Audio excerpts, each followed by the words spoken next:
মধ্যবিত্ত সংসারে মাসের শুরুতে আর মাসের শেষে কিন্তু সমস্যায় পড়তে হয়। যেমন মাসের শেষে সব ঘরের সকল বাজারঘাট শেষ হয়ে যায়, আর মাসের শুরুতে সব বাজারঘাট করা হয় স্যালারি পাওয়ার পরে, আর মাসের শেষে এসে সব শেষ হয়ে যায়। যেমন আমার ঘরে সব কিছু শেষ হয়ে গেছে, কী রান্না করবো সেটাই ভেবে পাচ্ছি না। তাই আজকে রান্না করব, ডাল রান্না করবো আর ছোটো মাছ চচ্চড়ি করবো। তো হ্যালো এভরিওয়ান, আসসালামু আলাইকুম, welcome back to another blog.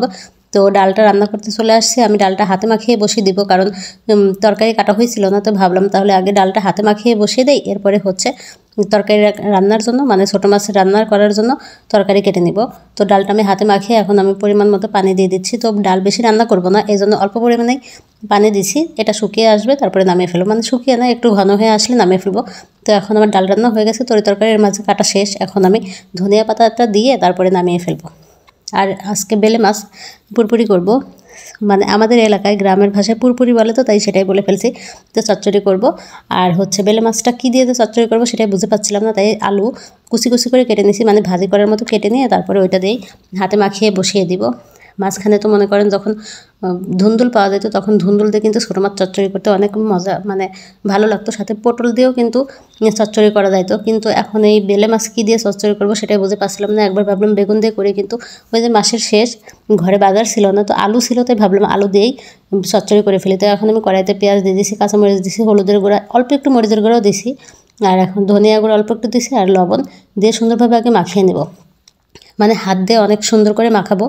আর এইটা মানে ছোটো মাছ হাতে মাখিয়ে রান্না করতে গেলে হাত দিয়ে এমনভাবে মাখাতে হবে যেন অর্ধেক রান্নায় মাখানোর সময় হয়ে যায়।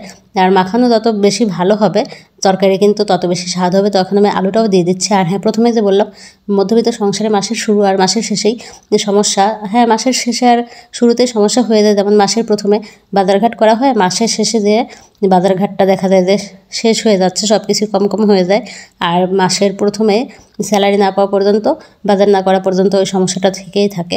যাই হোক, এখানে আমি মাছটা কিন্তু অনেক সুন্দরভাবে মাখিয়ে নিচ্ছি, একদম অনেক সময় ধরে। আর মাখানোর পরে এরপরে আমি এখন পরিমাণ মতো পানি দিয়ে দিব, আর পানি দিয়ে এরপরে ঢেকে দিব। আর হ্যাঁ, আপনারা কে কোথা থেকে আমার ভিডিও দেখছেন সেটা কিন্তু অবশ্যই কমেন্টে জানাবেন, আর আমার ভিডিওগুলো আপনাদের কাছে কেমন লাগে সেটাও কমেন্টে জানাবেন। তো এখন আমি পরিমাণ মতো পানি দিয়ে দিচ্ছি।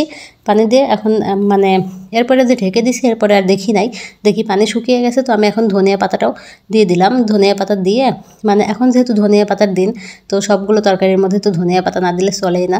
তো আমার যখন ঘরে থাকে তখন দেই, যখন থাকে না তখন দেই না।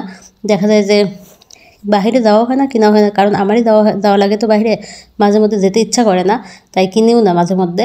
আপনাদের ভাই তো ডিউটিতে থাকে, আমারই সব কিছু করতে হয়। যাই হোক, এখন আমার কিন্তু মাছ রান্নাটাও হয়ে গেছে, এখন আমি নামিয়ে ফেলবো। তো সবাই ভালো থাকবেন, সুস্থ থাকবেন। পরে ভিডিও আসা পর্যন্ত আল্লাহ হাফেজ।